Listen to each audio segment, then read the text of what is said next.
If you're like me, having just got back from seeing The Green Knight without any initial context, not knowing much about the original source material, then the first thing you probably did was check Reddit to learn the deeper meaning behind such an incredible film.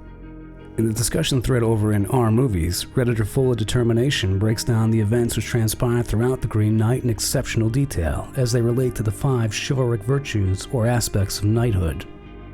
From the beginning of the film, we frequently see the 5-pointed star in both the floor of King Arthur's Hall and on the medallions worn by Arthur and his knights.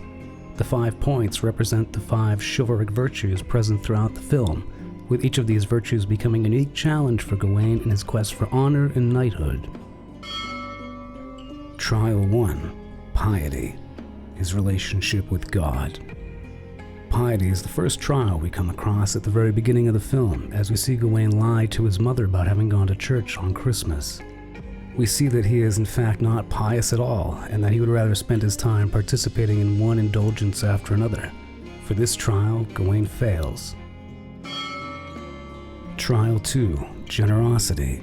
His kindness towards others.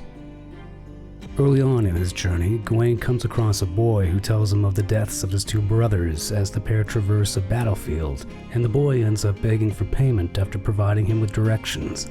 Gawain's reaction to the boy's plight is cold, and only provides him with a single coin as a reward. Shortly thereafter, we find out that this payment just wasn't enough, as the boy and his bandit friends rob Gawain, tie him up, and leave him for dead. The Green Knight's axe is stolen. For this trial, Gawain fails. Trial 3. Courtesy. His willingness to help others and to keep his word. In the next trial, Gawain stumbles upon an abandoned house for shelter and rest, and is so oblivious that he ends up sleeping next to the bones of a murdered girl. Her ghost appears to him and asks him to retrieve the skull of her severed head in a nearby pond. He asks what he'll receive in return before being chastised by the spirit for even asking such a question. Almost reluctantly, Gawain dives into the pond and retrieves the skull. As such, he narrowly passes the trial and is rewarded with the return of the Green Knight's axe. Trial 4. Chastity. His ability to resist temptation. After consuming some poisonous mushrooms and asking a giant for a ride, Gawain discovers a large house with hospitable hosts who are aware of his quest and provide him with much-needed food and rest.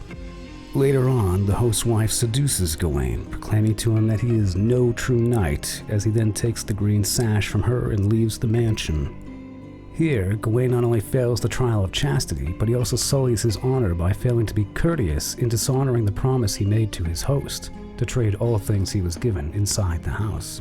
Gawain does not give the green sash to his host, and fails yet again. Trial 5. Friendship. His companionship with the fox. In the final trial before his confrontation with the Green Knight, Gawain lashes out and attacks his companion the fox, who is simply trying to ward him away from certain death.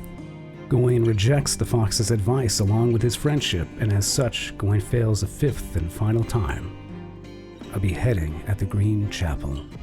At the conclusion of the film, Gawain stands before the Green Knight ready to accept his fate, but is wearing the green sash that will prevent him from death. In the previous scene at the mansion, the host's wife explains the meaning of the color green and its representation for death and entropy. Gawain wears the green sash because he is not yet ready to accept his own death, and we see him weasel out of his agreement with the Green Knight, eventually running away. We're then presented with a vision of Gawain's subsequent dishonorable life as a selfish king, witnessing his corruption as he steals away his girlfriend's newborn child, then later to the death of his son, and finally to the total dissolution of his reign and destruction of his kingdom. After bearing witness to what a life without honor will lead him towards, Gawain removes the green sash and finally comprehends what it means to be a true knight. He recognizes his failure to be virtuous and willingly accepts his fate. It's then we're left with a bit of an ambiguous ending as the Green Knight smirks and jests, "Off with your head." Some people believe the Green Knight saw how Gawain had been redeemed in finally accepting his death, and then mercifully lets him go to live an honorable life. Others believe Gawain dies after laying his soul bare before the knight. It's a fascinating conclusion that, like all great art, allows you to derive your own meaning from it. While some people might go into this film with expectations of high fantasy a la Lord of the Rings and come away disappointed, I personally enjoyed the slow, plodding pace paired with stunning cinematography and symbolism.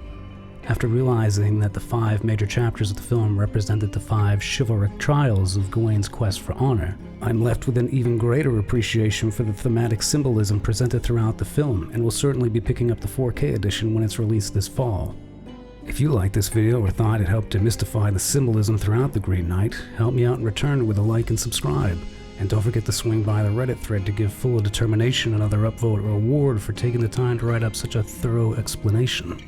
How did you like The Green Knight? Did it live up to your surrealist expectations, or were you left disenchanted? Let me know down in the comments. Thanks again for watching. Take it easy.